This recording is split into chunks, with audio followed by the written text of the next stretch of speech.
রেসিপিটা শেয়ার করা যায়। আগের দিন রাত্রে কাঁচা ছোলা আর তড়কা ডাল ভিজিয়ে রেখেছিলাম। তোমরা তো জানোই কাঁচা ছোলা আর তড়কা ডাল কতটা ভালো শরীরের জন্য। তার মধ্যে এক টুকরো আদা আর দুটো লঙ্কা, লঙ্কাটা তোমরা তোমাদের ঝাল বুঝে দিতে পারো, আমি এখানে দুটো লঙ্কাই দিয়েছি।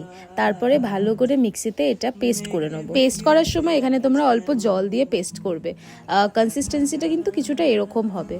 তারপর সেই পেস্টের মধ্যে 2 চামচ বেসন, অল্প হলুদ গুঁড়ো আর নুন স্বাদ অনুসার সবকটাকে ভালো করে মিক্স করে নেবো। আচ্ছা, এখানে কিন্তু তোমরা তোমাদের পছন্দ মতো ভেজিসও অ্যাড করতে পারো।